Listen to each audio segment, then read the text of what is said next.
Saudari-saudara yang dikasihi Tuhan, hari ini tanggal 24. Dan menurut perhitungan saya ini bulan ke-6. Genap misa live streaming melalui channel ini. 24 Maret pada waktu itu.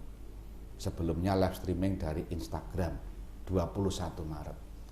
Instagram bersamaan dengan YouTube, lalu Instagram mulai berhenti sejak 1 Mei supaya ngirit kuota dan ngirit tenaga, ngirit konsentrasi juga. Nah, dan sekarang ini makin banyak paroki-paroki yang menyelenggarakan misa live streaming. Untuk keuskupan kita juga kalau dicari banyak sekali.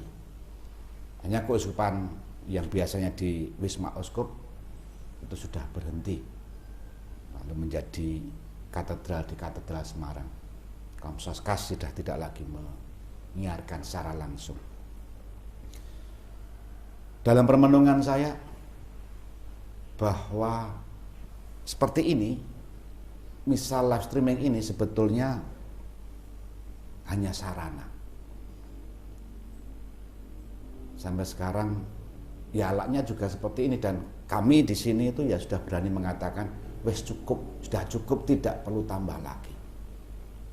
Yang penting adalah pesan sampai.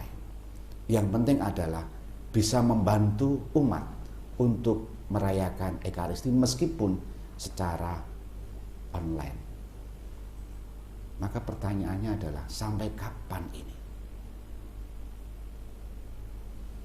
Apakah akan terus seperti ini gereja merayakan misa seperti ini bagi simbah-simbah yang tidak boleh misa di gereja secara tatap muka? Bagi anak-anak yang sebetulnya terbantu untuk mengenali ibadat-ibadat sejak kecil, tapi mereka juga tidak bisa merayakan Ekaristi. Maka dalam situasi seperti itu, cara-cara baru untuk mengenali Kristus, cara-cara baru untuk menjumpai Kristus, itu perlu dibuat. Nah, apa yang ingin saya katakan adalah pengalaman yang diwartakan dalam bacaan Injil hari ini. Hanya bentuknya lain. Herodes tadi disebut dalam Injil, maka ia berusaha untuk dapat bertemu dengan Yesus. Mengapa Herodes pengen bertemu dengan Yesus? Cemas disebut tadi. Ia merasa cemas. Cemas akan apa? Ya akan Yesus yang melakukan pekerjaan hal-hal yang besar. Apakah dia nabi zaman dahulu? Padahal juga Herodes Yohanes sudah dibunuh dipenggal kepalanya. Motivasi Herodes menutupi rasa cemas dirinya, penasarannya. Dan kalau sudah ketemu bisa jadi bukan kagum, tapi bisa jadi menghancurkan hidup Kristus, hidup Yesus. Jadi yang membuat tertarik bukan masalah pribadi Yesus, tapi pertama-tama penasarannya, ini siapa?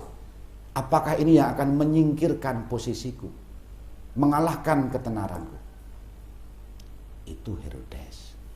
Maka refleksi kita adalah, kalau kita ingin bertemu Yesus, apakah seperti Herodes ini, hanya semata-mata penasaran? Pengen bertemu Yesus sungguh didasari dari hati, dimanapun dalam situasi yang normal baru seperti ini, sungguh-sungguh terus dicari. Sekarang ini kalau orang mau misa live streaming itu bisa kemana-mana. Ada yang dari Sabang sampai Merauke, tidak harus dari parokinya saja. Tapi pencarian itu apakah memenuhi rasa penasaran, rasa yang sungguh-sungguh melulu soal menariknya atau apa? Apakah hanya berhenti pada itu?